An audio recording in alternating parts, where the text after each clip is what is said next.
اگر ڈاکٹر شہباز گل کا یہ بیان ہوتا تو یہ ایک بیان ہی کافی تھا مزید ان کو جسمانی ریمانڈ پہ رکھنے کے لیے اور مزید اپنا کیس مضبوط کرنے کے لیے کہ دیکھیں جی انہوں نے بولنا شروع کر دیا ہے، یہ چیز انہوں نے مان لی ہے، کچھ اور چیزیں ابھی ہم نے ان سے پوچھنی ہے، اس لیے میں یہی مل جاتا، لیکن انہوں نے ایسی کوئی بات نہیں کہ ڈاکٹر شہباز گل نے یہ شہباز گل سے والا معاملہ ہوا ہے، جس بھی عدالت میں جاتے ہیں وہاں پر روکا جاتا ہے اور کرفیو کا ماحول ہوتا ہے۔ ابھی بھی آپ دیکھیں کہ جس دن ان کی پیشی تھی تو ثاقب بشیر صاحب اور شاہ خالد صاحب چلیں، یہ بھی بہت اچھا ہوا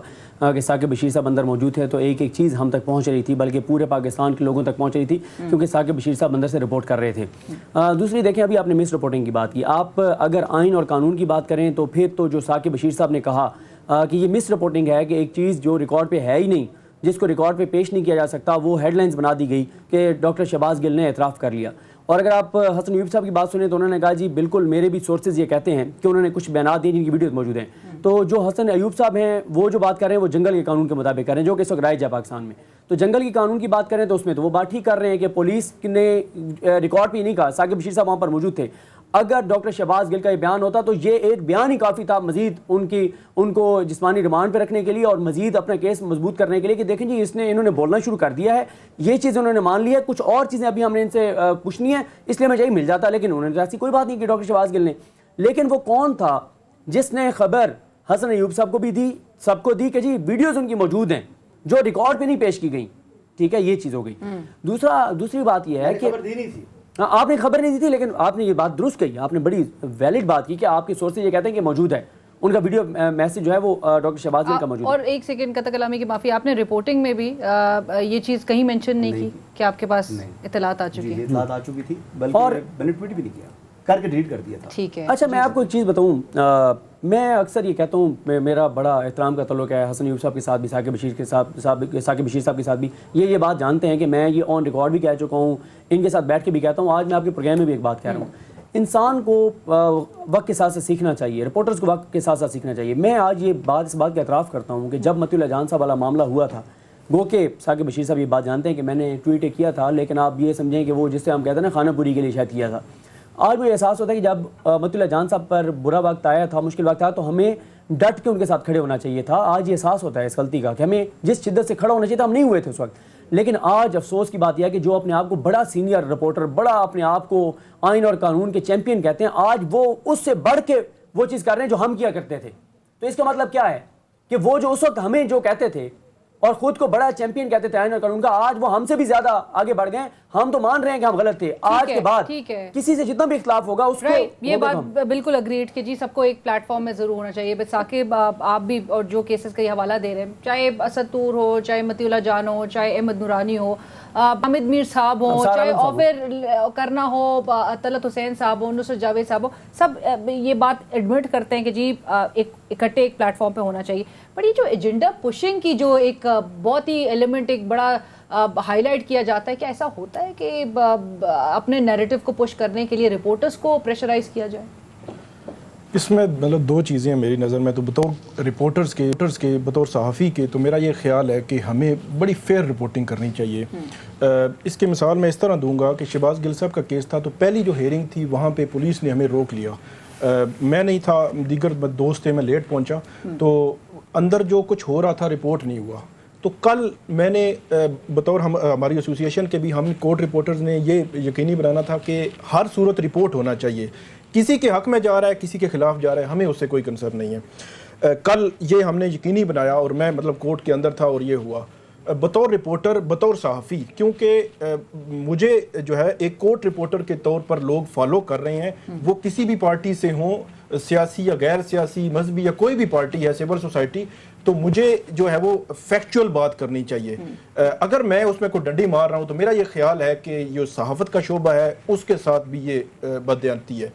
دوسرا، اس سے ہٹ کر جو ہے وہ اگر کوئی آپ کا موقف ہے، بعض اوقات ہم کوئی تجزیہ یا تبصرہ بھی کر دیتے ہیں، اس کے پیچھے بھی خبریت ہوتی ہے، انفارمیشن ہوتی ہے، ساری کچھ، لیکن پھر بھی ایک سوسائٹی کا ممبر ہونے کے ناطے وہ چیز کو تو آپ الگ کر سکتے ہیں کہ میں نے کوئی تبصرہ کیا ہے یا میری ذات کے حوالے سے میں کوئی بات کروں تو وہ الگ ہے، لیکن بطور صحافی میں نہیں سمجھتا کہ ہمیں کسی بھی ٹرینڈ کا، کسی بھی ایجنڈے کا حصہ بننا چاہیے، کیونکہ مطلب وہی بات میں کروں گا کہ لوگ ہم پہ ریلائی کر رہے ہیں کہ ہم جو ہے وہ ہمارے پاس بہت زیادہ معلومات کا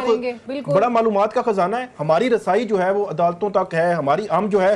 وٹنس کر رہے ہیں ہر چیز کو, اور اس کے بعد ہم رپورٹ کر رہے ہیں. اور اس میں وہی بات کہ اس میں فیکچوئل رپورٹنگ ہونی چاہیے, ایجنڈے پہ نہیں ہونا چاہیے. بالکل. اور ثاقب یہ بھی بتاتے ہیں کہ ٹریننگ, وہ جو حسن نے بھی ذکر کیا کہ بھائی انٹرینڈ بھی بہت نئے صحافی بھی آ کے جو ہے اس پہ رپورٹنگ کر رہے ہوتے, کتنا ضروری ہے کہ اس وقت, کیونکہ کورٹ کوریج یا کورٹ رپورٹنگ جو ہے نا اٹس اے اسپیسیفک فیلڈ, تو اس کے لیے ہر کوئی جا کے اٹھ کے وہ کوریج کر کے ایک دم سے خبر نکال کے وہ سنسنی پھیلانا کتنا ضروری ہے اس وقت. اس میں ٹریننگ کی بہت ضرورت ہے, کہاں سے, اوپر اینکر سے لے کر نیچے تک, رپورٹرز تک, جب تک کہ وہ فیلڈ میں نہیں جائیں گے, جب تک خود نہیں دیکھیں گے, تب تک وہ نہیں بول سکتے. میں نے 2-3 روز قبل ایک ٹویٹ بھی کیا تھا کہ یہ مجھے سمجھ نہیں آتی کہ میں بطور کورٹ رپورٹر ٹویٹر پہ جب بات کرتا ہوں تو میں صرف لیگل میٹر, وہ بھی جو میں نے وٹنس کیے ہیں, اس پہ اپنی رائے دیتا ہوں, کو فیکچولی بات کرتا ہوں. میں نے کبھی کوئی جو ہے وہ پاکستان کی ڈیفنس پہ اس طرح بات نہیں کی, فارن افیئرز پہ بات نہیں کی, کوئی افغان عبور پہ بات نہیں کی. لیکن ہمارے ہاں یہ عجیب کا ٹرینڈ ہے کہ یہاں پہ اینکرز یا مختلف لوگ جو ہے وہ جب ٹی وی سکرین پر بیٹھتے ہیں تو ایک ہی وقت میں فارن افیئرز کی ایکسپرٹ بھی ہیں, ڈیفنس افیئرز کی, افغان امور کے بھی, امریکن امور کے بھی, سب کے, عدالتی امور کے بھی. مطلب میں حیران ہوتا ہوں کہ وہ جب, مطلب ہمیں تو وہ ایکسپوز تب ہوتے ہیں جب عدالتی ہماری جورسڈکشن میں آتے ہیں, جب عدالتی امور پہ جو بات کرتے ہیں تو ہم تو کنٹراڈکٹ کرتے ہیں, ہمارے پاس تو کم سے کم یہ تو شعبہ ہمارا ہے تو ہم اس میں کام کر رہے ہوتے ہیں. تو اس کو, تو یہ جو چیز ہے نا, ٹریننگ کے ساتھ ساتھ ہر بندے کو وہی بات کرنی چاہیے جس میں وہ رپورٹنگ جانتا ہے, سمجھتا ہے, اس کی سمجھ بوجھ ہے, اس کے پاس سارا کچھ ہے. بالکل ایکسپرٹیز جس میں. ایک چیز میں اور بات کروں کہ یہ جو عدالتی رپورٹنگ ہے یہ تو بہت ہی مطلب ایسی رپورٹنگ ہے جب تک کہ آپ نے اس میں 2-4 سال نہ لگائے ہو آپ کو سمجھ ہی نہیں آتی. کچھ لوگ کہتے ہیں جی ایک کورٹ کا آرڈر آیا تو آرڈر میں نے پڑھا ہے, آرڈر میں تو یہ لکھا ہوا ہے. آرڈر میں 100 چیزیں ہوتی ہیں جو ٹیکنیکلی سمجھنے والی ہوتی ہیں, جو عام بندہ تو سمجھ ہی نہیں سکتا. تو اس لیے یہ جو ٹریننگ والی آپ نے بات کی, یہ اوپر سے لے کر نیچے تک بہت ضرورت ہے, بہت ضرورت ہے. حسن ایوب صاحب, چینل کی بندش آپ جس چینل سے منسلک ہے, اور تمام سب کی ہمدردیاں ساتھ ہے, بیکاز چینل کی بندش ملازمین جو ہیں وہ ان کی نوکریاں ایٹ سٹیک, اور یہ ہونا نہیں چاہیے. یہ فریڈم آف پریس پہ بالکل ایک حملہ ہے. لیکن اس بندش سے نقصان آپ سمجھتے ہیں کہ مالکان کو پہنچایا جا رہا ہے, یا صحافت کو پہنچایا جا رہا ہے, یا پھر ملازمین کو پہنچایا جا رہا ہے؟ دیکھیے سب کا نقصان, اور یہ نوبت کیسے ہے؟ نہیں, یہ سب کا نقصان ہے. نوبت تک تو میں بات کرتا ہوں لیکن سب کا نقصان ہے. یعنی 4000 فیملیز, 4000 ورکرز نہیں ہیں, 4000 فیملیز ہیں نا. ظاہر بات ہے اگر میں بریڈ ارنر ہوں اپنی فیملی کا تو میری فیملی افیکٹ کرے گی. نیچرلی آپ کے ڈیپینڈنٹس ہیں, میرے بچے ہیں, باقی میری وائف ہے, میرے پیرنٹس ہیں. اچھا, ان کے علاوہ اگر آپ دیکھیں تو جو مالکان ہیں ان کے لیے بھی, اور اس کے ساتھ ساتھ باقی دیکھیں اگر سپوزٹلی ایئر وائی بند ہوتا ہے خدا نخواستہ, تو اگر میں وہاں سے اٹھوں گا تو میں کسی چھوٹے چینل میں مجھے جاب مل جائے گی ایزیلی. لیکن چھوٹے چینل والا بندہ جو ہے وہ کدھر جائے گا؟ یعنی آپ دیکھیں کہ اگر آپ کا نام بڑا ہے تو آپ ٹھیک ہے ایئر وائی میں نہیں تو کسی اور میں چلے جائیں گے, آپ کی اسپیس ہو جائے گی. لیکن جو نیچے ہے تو آٹومیٹکلی پوری جو انڈسٹری ہے اس نے افیکٹ کرنا ہے. ابھی ہم نے دیکھا کہ کچھ سیلریز وغیرہ بڑھی تھی اور کچھ یہ انکریمنٹس وغیرہ آنے لگے تھے, پلس جو شفلنگ چل رہی تھی, جیسے اب صدیق جو ہیں وہ بول میں چلے گئے, اس طرح خاور صاحب دنیا سے آگے جو ایئر وائی میں جوائن کر لیا. تو اس طرح ابھی دیکھ رہا تھا کہ اور جگہ بن رہی ہیں اور اپرچونیٹیز کریٹ ہو رہی تھی. وہ سارا سسٹم جو ہے وہ فریز ہو جائے گا. اچھا, ابھی اس کے ساتھ جو ابھی آج کی ڈیولپمنٹ یہ ہے کہ ہمارا جو لائسنس کا این او سی تھا, جو سیکورٹی کلیئرنس تھی, وہ جو انہوں نے سسپینڈ کر دیا ہے سندھ ہائی کورٹ نے. تو ابھی ایک بریتھنگ سپیس تو ملی ہے, لیکن اب دیکھتے ہیں کہ کیس تو بھی چلنا ہے نا, ابھی تو سٹارٹ ہوا ہے. یعنی اس کو اب کہہ دیں کہ ہماری وکٹری ہوگی ہے تو ابھی وکٹری نہیں ہے, too early to claim a victory. Allah کرے کہ ہمیں جو ہے یہ وکٹری ملے, لیکن ابھی سفر بہت لمبا ہے, حالات بڑے خراب ہو چکے ہیں.